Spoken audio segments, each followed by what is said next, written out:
I see that. And that was the knight, as you heard from the trailer. Now, if you looked closely, right before that, there was also a Viking who sounded a lot like.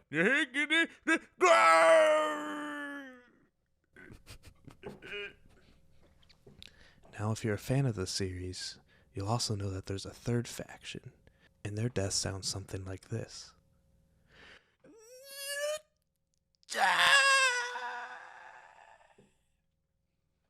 And that's all you need to know about the game For Honor. That's beautiful. I'm so confused.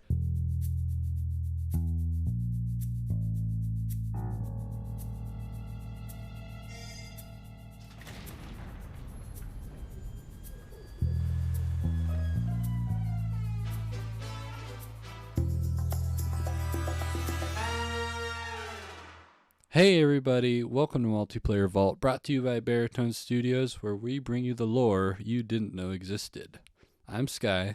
And I'm Evan. And today we're talking about the lore of For Honor.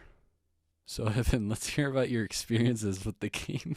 It's super in-depth. I'm a basic gamer. So the first time I picked up For Honor, I struggled, so I set it back down, and that's roughly my experience. Very, very intriguing game. I enjoyed the little bit of time I did put into it, but God, it was so hard. And I don't know if that might just be because I was playing on Xbox, and it might be easier on like PC, but it's like Batman Arkham Asylum level of hard. I just couldn't do it. Mad props to those that do play it. It's one of those games that it's been out for a long time. The people who've played it are really play it, and if you try to break into it, it's tough, man. I played the tutorial and then a bit of the campaign, and I dipped my toes in a multiplayer, and then I realized toe got bitten off, so... You could say Sky got off on the wrong foot. Oh, I could say that, yeah. What if I tried my other foot?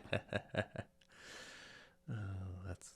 Yeah. All right, so let's get into the lore. So what was the world like 1,000 years ago? Well, a bunch of boring stuff like, China's Song Dynasty becoming the first country to rally an army of 1 million guys, and a 14-year-old monarch coming to the power in Ifriqiya. Other than that, not much. But looking into For Honor world, I'll tell you what, some crazy stuff is going on 1,000 years ago. It turns out that the world is undergoing a geostorm-level event called the Cataclysm, but without Gerard Butler. Tremors from deep within the earth tore up the land. Volcanoes across the world erupted and meteors showered from the sky, probably bonking a lot of people on the head Midsummer style. As much as that would hurt, after all of this crazy geostorm stuff occurred, the world was unrecognizable. Ecosystems were ravaged and societies splintered. Much of humanity united into 3 factions on a landmass called Heathmoor: the Knights of Ashfeld, the Vikings of Valkenheim, and the Samurai of the Mere. A 4th would emerge, but that's not until later.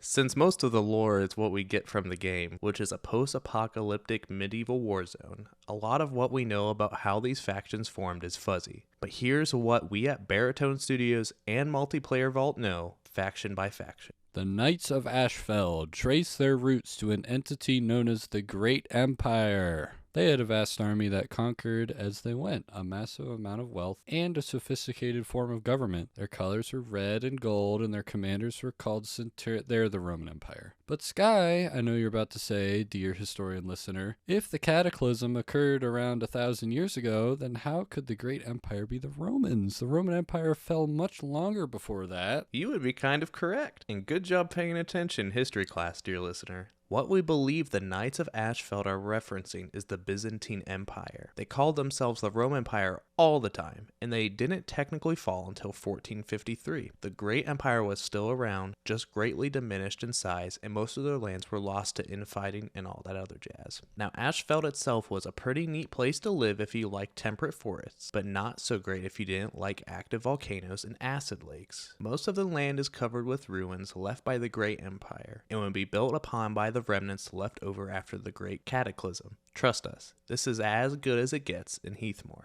The knightly faction that would end up on top was the Iron Legion, led by a figure known as the Warden. They included a bunch of little sub-legions and clans and houses that would make George R. R. Martin proud, and they were able to unite most of the lands of Ashfeld. Their supremacy would not last, however. Wow, what a cliffhanger. Unfortunately, the knights have run out of time for now, and now it's the Vikings' turn. Thought to be wiped out by the cataclysm. That's cataclysm with a C, everybody. I didn't get to that earlier. Vikings under hundreds of different clans came from across the sea and settled in the frozen wasteland of Valkenheim. They would create a loose coalition to put up a mutual defense against invaders and share food among each other through the village of Svengard.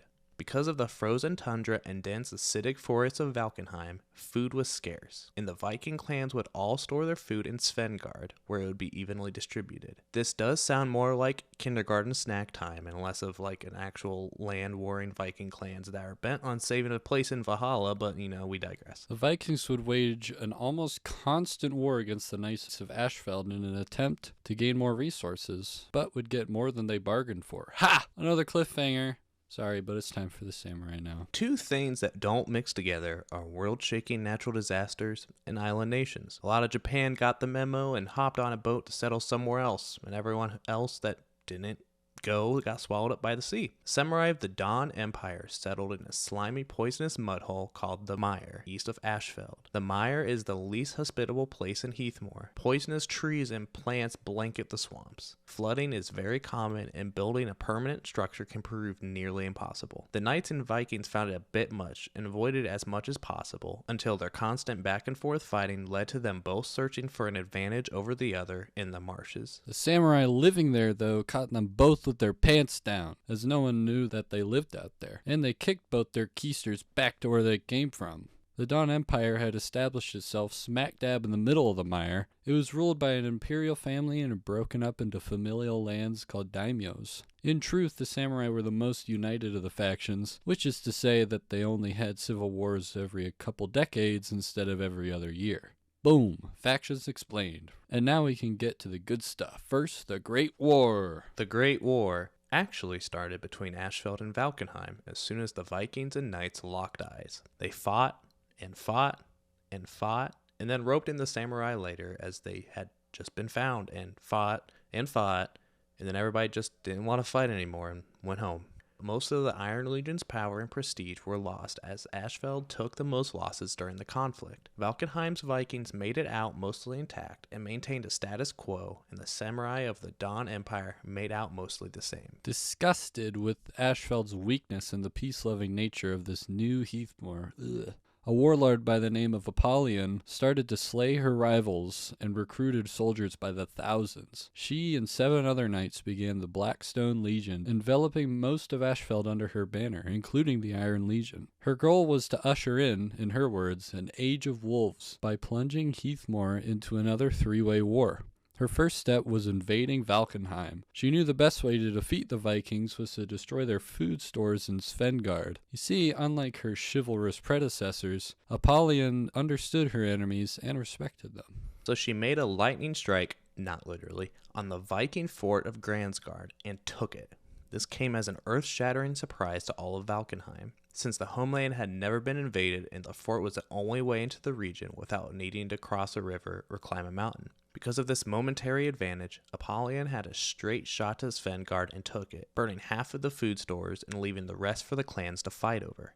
She did so because she wanted to remind the Vikings of who they were, warlike clans pretending to like each other. And sure enough, as soon as she halved the foods for the entirety of Valkenheim, the Vikings were on each other like that. Leaving the Vikings to fight amongst themselves, Apollyon turns her gaze to the Mire and the Dawn Empire. After a hard-fought conflict, the imperial city of Koto is sacked and the imperial family slaughtered along with many of the daimyo. She puts the least popular daimyo in charge, and that causes a massive civil war between all the remnant daimyos. After a while, Valkenheim and the Dawn Empire are covered with blood and continue to drain it from themselves. Apollyon and her Blackstone Legion go back to Ashfeld, where a rebellion under the banner of a new Iron Legion has started. The Blackstone Blokes attempt to quell this rebellion while the Dawn Empire reunites and allies with the new Iron Legion, leading to a siege on Blackstone Fortress. All goes well for the enemies of Blackstone until a massive Viking raiding party, with numbers unlike anyone has ever seen, led by a clan called the Warborn, who dominated the rest of Valkenheim, broke into the siege and sent all factions into turmoil. As Apollyon lay dying, struck down by a samurai in her tower, she knew her goal of a constant war had been achieved. She then died, leaving a broken and battered world in her wake, ready to punch itself even more. I can't think of a worse way to end this episode.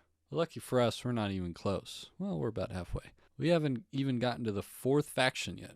Fourth faction? What's all this about a fourth faction, I bet you're wondering. Well, dear listener, it turns out that there are more than 3 groups of people in the world. Crazy, right? But before we get into that, intermission. Well, Evan, for today's intermission, I have some trivia questions for you to answer. Is it historical fiction? Kinda. First question. In the world of For Honor, is Heathmore the only landmass with living humans on it? No. Can you be more specific? You didn't ask me to be specific. Well, now I'm asking you to be specific. I don't know, Sky. I'm crunching the numbers in my head without actually knowing the real answer. Okay, next question.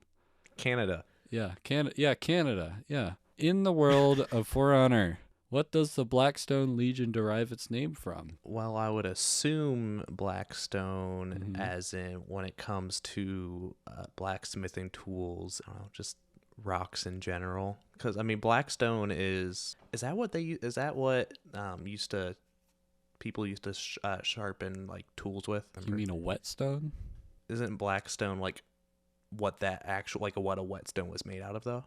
I'm just going to say you got the answer wrong because it's derived its name from a big obsidian block that Apollyon and the other leading members of the Legion agreed to form Blackstone. Oh, that's what I meant. Yeah, you meant a big obsidian block that Apollyon and her leading members of the Legion. The word obsidian was on the tip of my tongue and I just couldn't. You just couldn't get it. All right. So I'm gonna say I say you got one for two. I'm 1 for 2. But we haven't even gotten to the third question yet. Third question. In the world of For Honor, what is the samurai's Dawn Empire a reference to in real life? Think about it. Well, Sky, I'm gonna have to go with my gut here, in that Japan is quote unquote the land of the rising sun. Mm-hmm. Final answer. You would be absolutely correct. Hot dog! And for more details, Japan formally asked China to call it the Land of the Rising Sun in the 7th century, and it would eventually morph into the Empire of the Rising Sun. Nobody in cares. 1875 after the Meiji Restoration. And we're done. Okay, back to the episode. Now that we're back, who is this fourth faction? Their name is Wulin, hailing from China. As said in the opening lines, China was the first country to have an army of 1 million guys. So that means there are a ton of people in China. Not that anyone's surprised. After the cataclysm, China's Song dynasty was utterly devastated. It took centuries for it to unite under the Wulin banner, and even then they started to break down.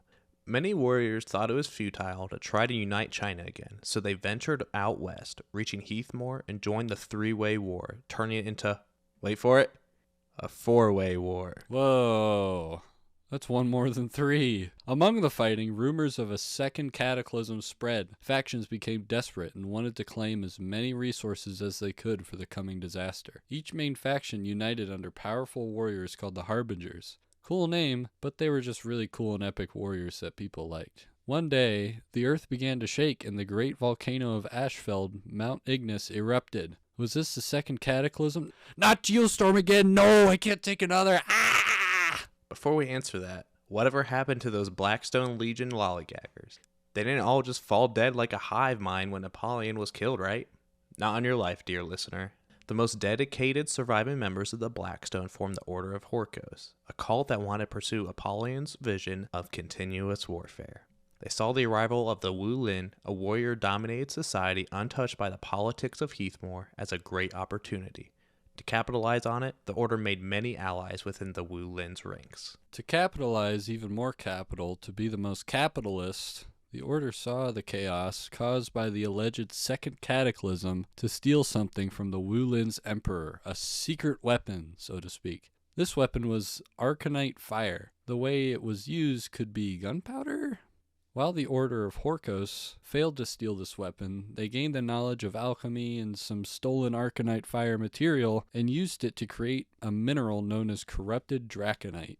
Now we're into some crazy, goofy, alchemical, but also might not be magic stuff. This corrupted draconite was a red-green metal that gives off fumes that can do any number of things to a person. First and foremost, it could kill them or heavily cripple them. or it could twist up their insides and give abnormal abilities and even immortality. Meanwhile, it turned out that the tremors and the big volcanoes exploding wasn't the second cataclysm. All the factions came together in a meeting and drew up what would be the Treaty of Wyvernsdale. The treaty was a truce that called for peace between all of Heathmoor and established the Honor Games, festivals of mock combat to try and appease all the bloodthirsty psychos. Could probably guess who didn't like this new peace agreement. Give yourself a minute. If you guessed the Order of the Horkos, you would be correct. They hated it and sent out warmongers wielding the Storm of Horkos, a big chunk of corrupted draconite, to corrupt Heathmoor where they went. The Order wasn't the only one dissenting against the new peace. Warmongers from every region supported the Order, giving them Horkos honchos, spies everywhere in Heathmoor. It all came to a head, and the Order of Horkos were finally ready to unveil their plan. Their leader, Astrea, the supposed reincarnation of Apollyon, brought an invasion into Heathmoor. She and the rest of her cult were successful in overthrowing every faction's leadership and replacing it with their own. Out with the old and in with the coup, am I right? Tale as old as time. A rebellion gains footing in all corners of Heathmoor and unite under the flag of the Chimera Alliance, which sounds way more evil than the Warrior Death Cult, but I guess they're the good guys. Side note, their other names were the Rebellion with a capital R and the Resistance with a capital R. Thank the Lord they had a cooler name, because if I see another franchise with a rebel force just called the Resistance with a capital R again, I'm going to freak out. The Chimera Alliance was able to defeat the Order of Horkos by reverse engineering corrupted draconite into pure draconite. Next, the Horkos Horde is going to whip out something like dreadful draconite that counteracts the counteraction of pure draconite, etc., etc., etc. Thankfully, that doesn't happen. You can only hammer a piece of strange metal until it becomes a really flat piece of strange metal that you can wrap your food in like tinfoil and throw it in the fridge. But who wants immortal pork chops for lunch the next day? Sounds like a serious jaw workout. Anyways, where were we? Oh yeah, there's a big battle under an eclipse. The Horkos hooligans are weakened but not dead yet. They begin their own games called the Masquerades, and now they're just a screaming bunch of crazies living in their own corner of the world. All of a sudden, Heathmoor is struck with a massive drought, and a secret water source is rumored to be somewhere hidden in the mire. The Order and the Alliance send people to investigate and find a temple. This temple housed the Kyoshin, a secret order of warriors with no allegiance to anyone until they were found. When they were found, a battle ensued between the Order and the Alliance, with the Kyoshin caught in the middle. Their temple was obliterated, and they were forced to choose sides, some siding with the Chimera crowd and others with the Horkos has-beens. Tired of not having the essential basis of life, the Vikings pray to their gods for an end to the drought. The gods, seemingly answering, melt the glaciers up north and flood Heathmoor with water. Though some sources say that it was caused by the heat of the drought, they didn't want to say that in front of the Vikings because they were afraid of being torn in half or something like that. To add to the water shenanigans, a storm named the Great Tempest landed in Heathmoor, causing destruction and blah blah. We feel like a broken record. Everything in this world is either apocalyptic or hell incarnate, which is to say that everything important that happens seems to end a world. Winter sets in, and the storm stops, becoming a source of respite for the people of Heathmoor, but it wouldn't last. Come summer, Bo Yin, the pirate queen, landed in Heathmoor, introducing the fifth faction into the story. And that's all we got so far. As of the summer of 2022, this has been the story so far for For Honor. For Honor. That's right. But to wrap it all up, it's time for our critics review by Multiplayer Vault's researcher, but now social media manager and game critic Francis. For Honor's Rebellion is a perfect example of people putting aside their differences to face a greater evil, which is a valuable lesson we can apply to our lives. We may not like it, we may hate one another, but it is a fact that to thrive as people, we must become one and unite. Our differences as individuals are what make us special, so instead of sacrificing our uniqueness, we should combine our separate abilities to create an even more powerful community, as the Rebellion did for Honor. They saw their strength in unity. Now we must do.